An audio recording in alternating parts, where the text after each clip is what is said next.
Hi, everybody. Welcome back. It's so good to see you again. Thanks for joining me again. Today, we're going to talk about intergroup contact. This coincides with Chapter 2 from your textbook. I'm just going to talk for a few minutes about the chapter. The structured notes below then coincide with my new material, the outline that I gave you. As usual, I thought this might help you in your note taking. But I do want to talk about a few things that you may or may not feel comfortable with already that are directly addressed in the chapter.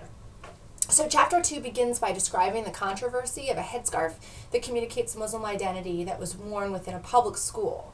Both sides of the argument's passionate opinions coincide with their social identities.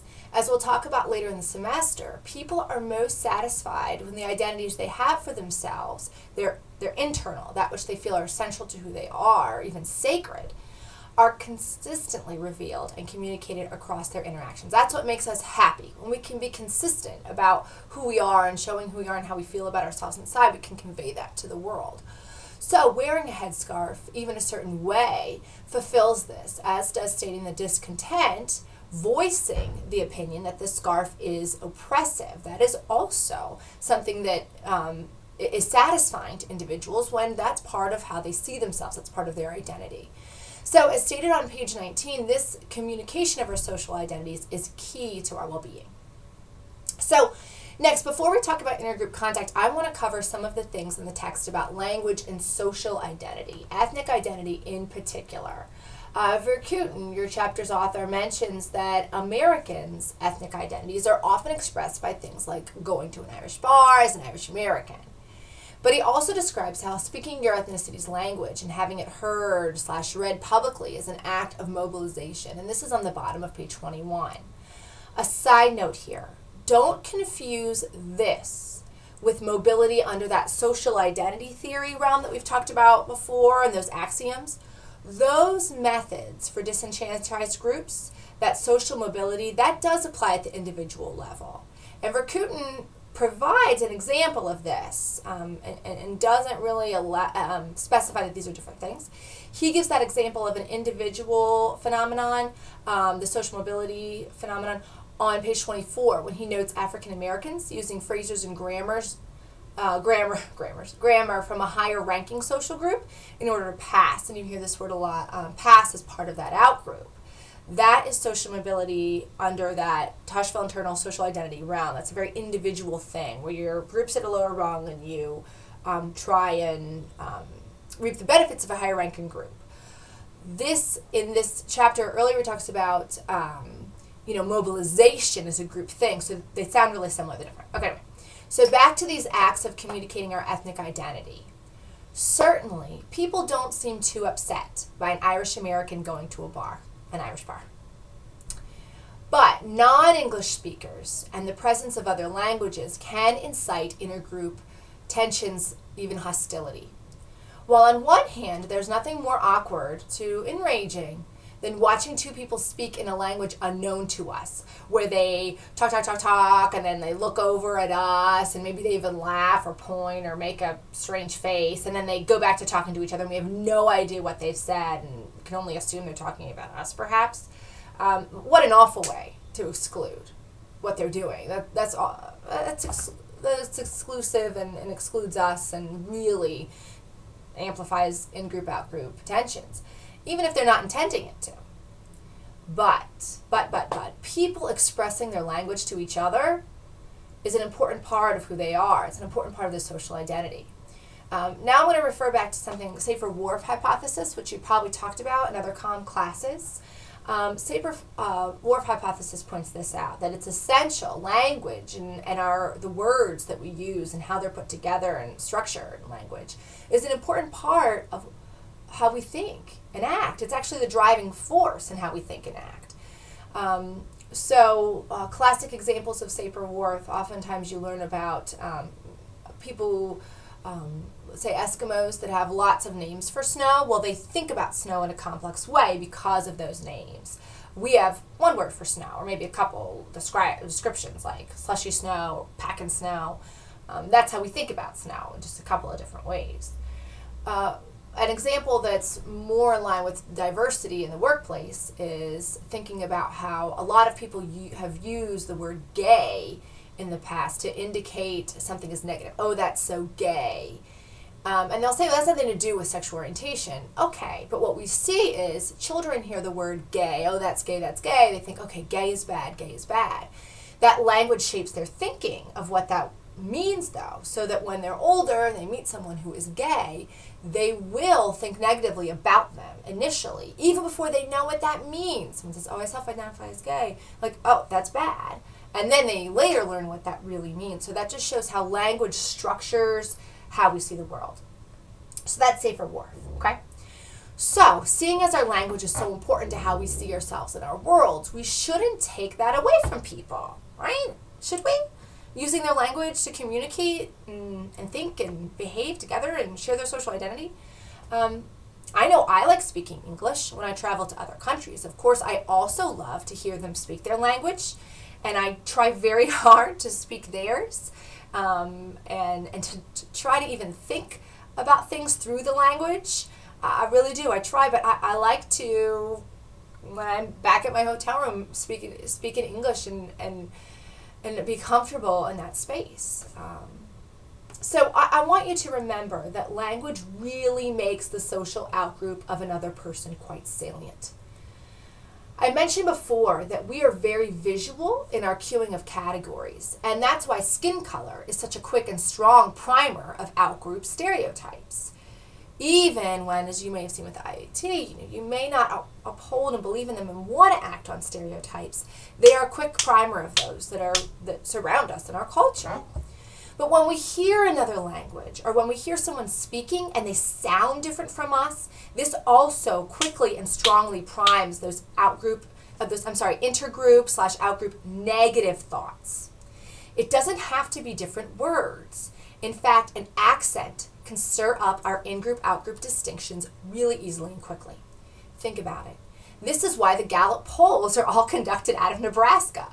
Because even within America, where we all speak English, we have different accents. And those different accents coincide with different stereotypes.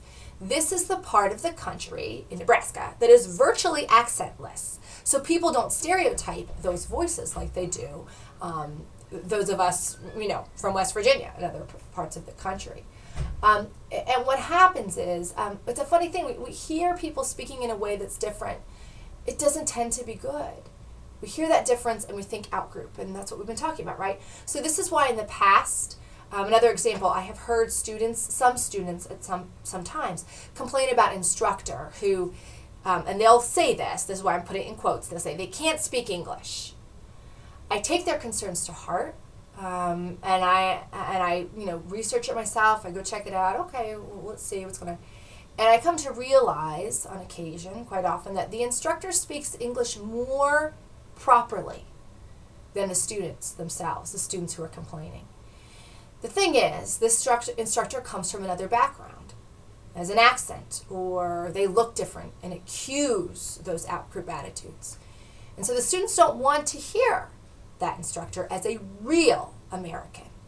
So not as a real instructor. And they're just telling me, and probably themselves, that it's the speaker's fault for being incompetent in our language. At any rate, these examples lead me to talk about today's topic. So the new notes and the ones that are structured here on your page, we're going to talk about the coming together of different social groups. Physically coming together, interaction together. And this is called intergroup contact. So we are talking about the contact hypothesis today. Next time we'll elaborate on intergroup contact more broadly, but I want to start with the contact hypothesis. So the contact hypothesis is originated by Gordon Allport.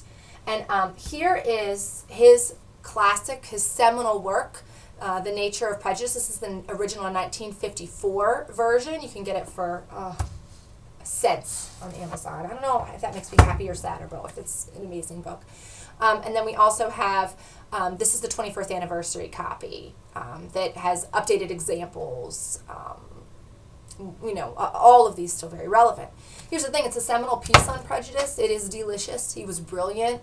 And you may or may not have heard of him before. I have no doubt you've heard of one of his most famous students, Milgram. Milgram was his student. Anyway, Allport was so ahead of his time, so right about so much that's been empirically tested since he wrote these books. Just brilliant. So anyway, what is this hypothesis? Well, the contact hypothesis states that when people of different social groups interact, their interaction both improves their attitudes about each other as individuals and also improves their attitudes about each other's groups. Say that again in case you don't want to style start. When people of different social groups interact, their interaction both improves their attitudes about each other as individuals and also their attitudes about each other's groups. This hypothesis is, as you have in front of you, highly supported. It's highly supported. Despite the fact that humans love to categorize other humans and that people want to be with their own groups, those that are similar to them, we improve our attitudes toward outgroups / reduce our prejudices, if you want to think about it that way, when we hang out with members of those outgroups. If you're a naysayer on this, just hold tight. The empirical evidence is strong. You smart students, you probably have a lot of yeah, but, we're going to get to it. Okay, so Allport put forth 4 conditions. When he made this hypothesis, he said, this is the overarching hypothesis, but there are going to be 4 conditions that if we meet these conditions, that then this is going to happen for us. So for contact to work, for it to be so positive, this is what has to happen. So the first condition is, number 1, equal status. These 2 individuals have to have equal status. If not, so think about they have to be 2 employees versus a boss and an employee, okay? If not, Allport said they're not going to be able to communicate interpersonally. Remember that interpersonal and intergroup continuum. They're not going to be able to do that if they have this power differential, because remember, those of you that are really into interpersonal communication, a lot of our courses are about interpersonal, there's a presumed equal power status there, right? And it's all personalized. So even though you might be thinking, I've been in interpersonal relationships where it hasn't quite been so okay, yeah. You're onto something there. Probably got a little intergroup. But we've talked about this, right? We've talked about this before. So he's saying you need to have that equal status of the individuals who are interacting. Okay, great. And in my example of like a teacher-student, where they say, my teacher doesn't speak English. Well, the teacher in some ways has a higher power status. So that example, when we think about teacher evaluation, student also has power here. But anyway, equal status, he presumed, was the first condition. Number 2, the second condition for intergroup contact, Allport said, is that we have to be engaged in cooperative tasks. So this cooperation must be happening. The task must be cooperative rather than competitive. Remember, competition, this is a big thing, right? It drives our fears, it influences our emotions strongly. So if a task is competitive, the emotions and communication of that competition will prohibit this pro-social and very individualized communication that has those positive orientations of this improved intergroup contact. So number 2, you have to be in a cooperative task, he said. All right, great. Number 3, the second condition I'll put forth, common goals. Common goals. This is almost an extension of the previous. If you have a shared goal, that makes it even easier to presume cooperation over competition. And so this is what he proposed, that this was necessary. Many times you'll see experiments still where people are actually put together so that they're working on a given task. I'll give you an example. My friend Erin Willer did her dissertation on mean girls, adolescent girls when they're nasty to each other. Think about that movie Mean Girls, a real life depiction of that. Well, she wants to remedy when this occurs. So what she does, she goes into public schools and she has them go on scavenger hunts, or they all work together, all these young women helping the school do something. It's very collaborative. It's like team building exercises that you may or may not do for work or things like that. Okay. So number 1, equal status. Number 2, engaged in cooperative tasks. Number 3, common goals. Number 4, support of authorities. This is the 4th and final condition he put forth. Allport said that if the higher-ups, essentially, the people who have ultimate power, if they say this interaction is a go, work together, go forth, be cooperative, well, it's going to work out. People's fears are down. They don't feel that they have these external negative consequences for working together and getting to know somebody who's from a different group. So those out-group members are safe to interact. They're safe to have this interpersonal interaction with each other, ultimately interpersonal, which will lead to better attitudes toward the individual, better attitudes toward the group. Okay, so those are the 4 conditions that I'll put forth. Well, over the years, these conditions have been tested, and if you're really interested in this, in 2011, there was a meta-analysis conducted, and it's really well done.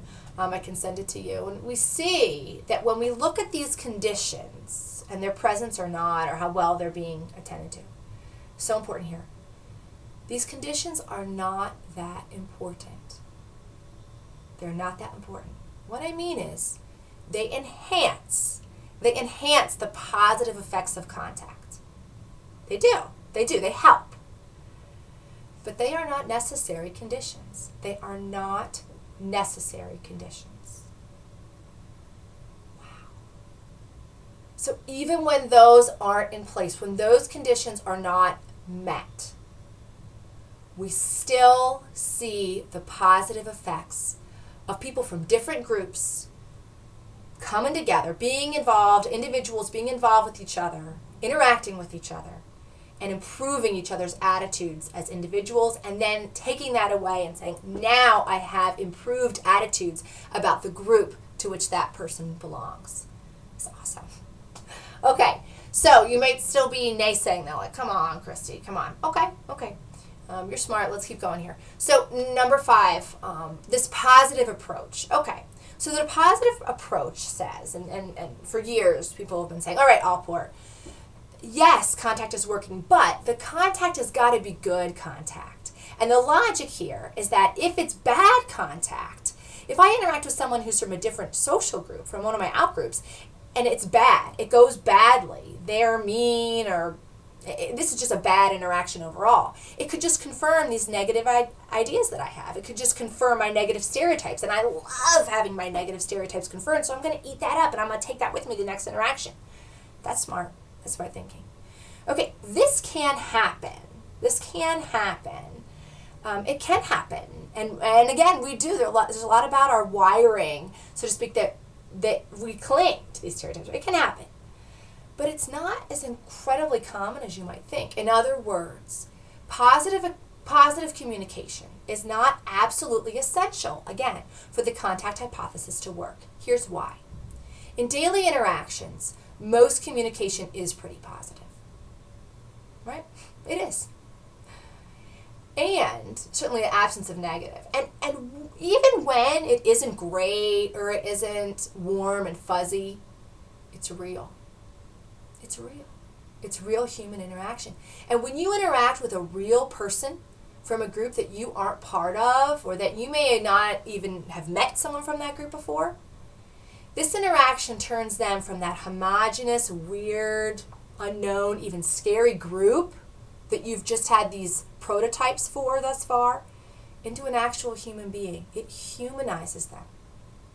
And as silly as it may sound, haven't you heard or caught yourself saying something like, that, insert group name here, person is a real person.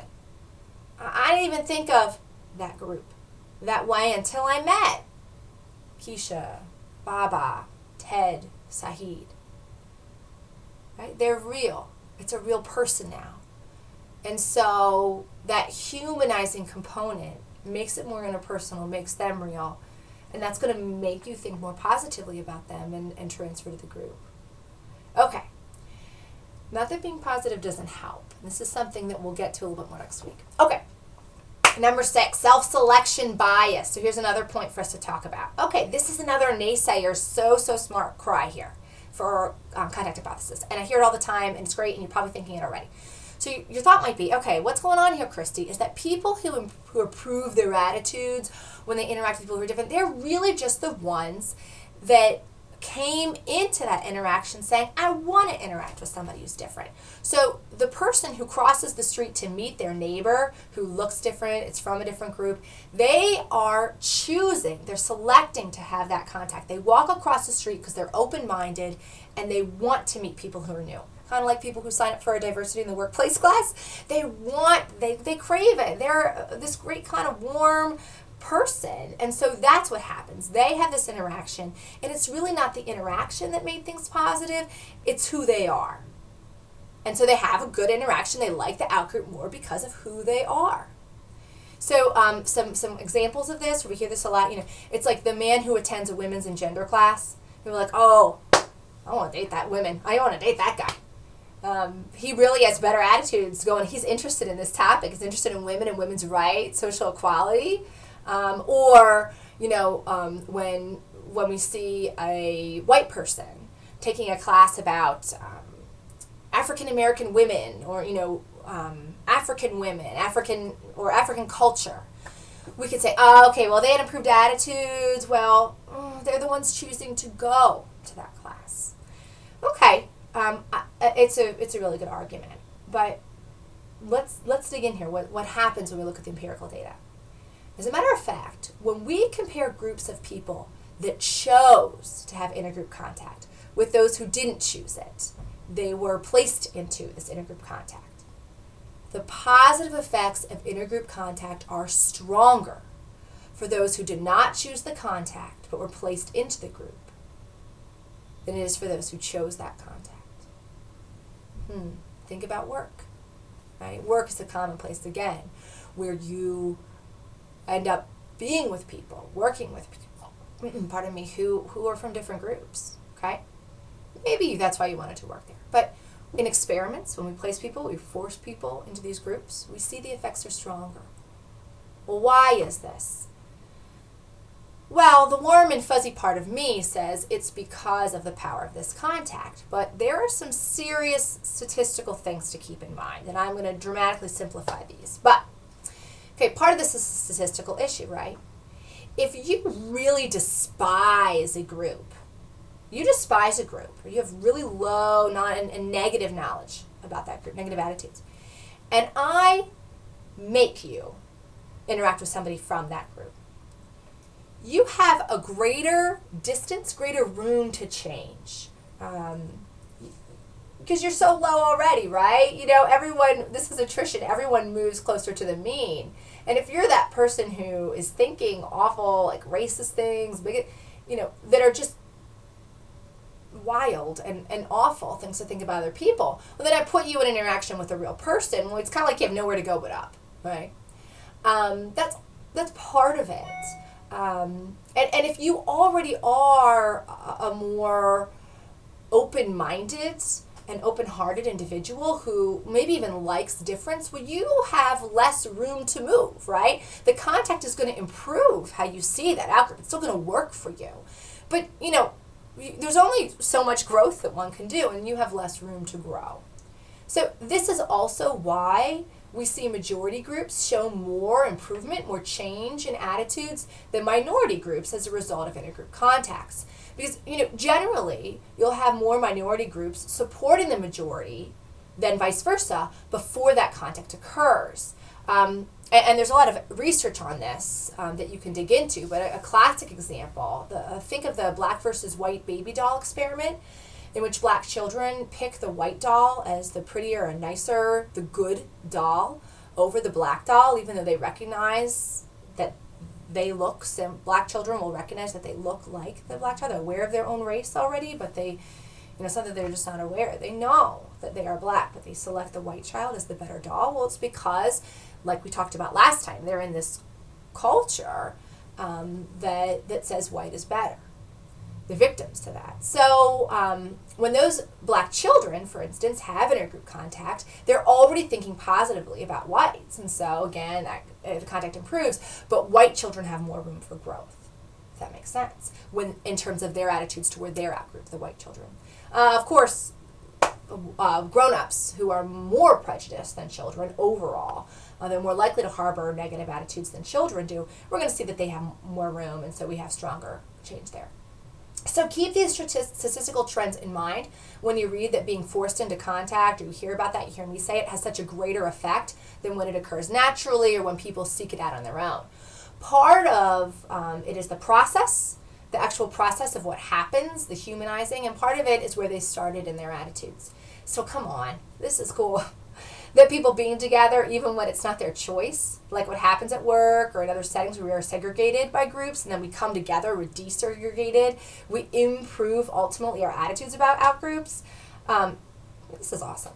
And as a side note, I hope the video works so you can do some Googling of that classic experiment I told you about. It's been replicated several times recently. Pretty famous. But brace yourself. It is pretty difficult. It's hard for me to watch still, and I've seen it many times. Okay, mediators of intergroup contact. So there are a couple mediators I want to tell you about.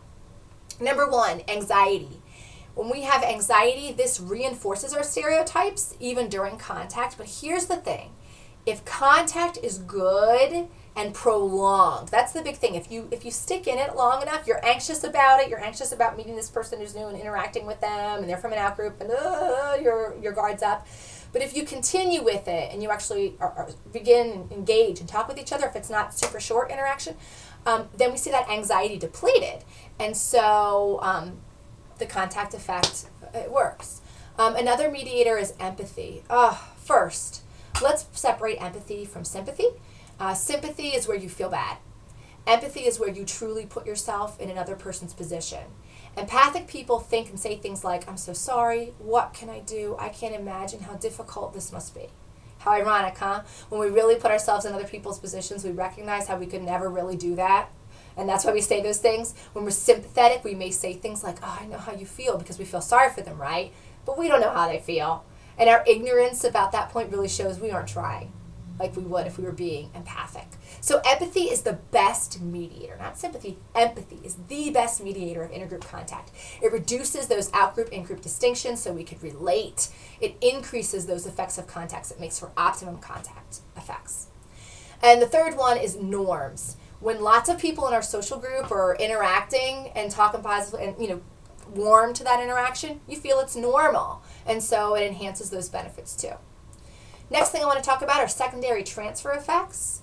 Our good and improved vibes about one outgroup can actually spread to outgroups we haven't even interacted with. So being around people who are different is good for us. And we can be smart enough to learn that if we were wrong or narrow-minded about one group, and we learn that from interacting with that outgroup member, hey, maybe we're wrong about other groups. So that's called secondary transfer effects. Last point here, is it really that simple? Well, yes and no. Contact hypothesis holds up. Empirically, it holds up. This doesn't mean it's going to work every time. It's not a law. We're humans. We don't have laws. But it has such strong empirical support that it is it's most commonly tested here among different racial ethnic groups, which is one of the reasons why I put this with this chapter. But there's more to come next week. And surprise, surprise, communication and the essence of communication and specifics about communication and timing play a big role. Okay, don't forget, please, to do your activity for this week and see me if you have any questions. I'm hopeful that this particular activity might be useful to several of you who said that your identities were really not salient. That was a common response when we did that activity earlier on in the semester, a couple weeks ago. So maybe ever you just left those blank, and I wrote to you, maybe it's just never salient to you, and that's why you left it blank. For majority groups, we often don't see our identities as salient. That's because our identities are sort of the identity to have. That's also why and I use we on purpose, because I am a part of many majority groups as a white, young, middle-class Methodist, heterosexual, married woman living in West Virginia. We don't realize that our social identities coincide with our judgments and others' judgments of us, but they do. They do for all of us as humans. We just often don't realize it until we are an other ourselves, and some of us are other more than others of us. So I hope I might read on some of this for next time. I'm really excited to see what you write. And make sure, too, that you read over the whole assignment list before you start answering things one at a time. I think that'll help you with what I'm asking you to do. And of course, if you have any questions, write me, call me, see me. I'm here to help you. Thank you so much.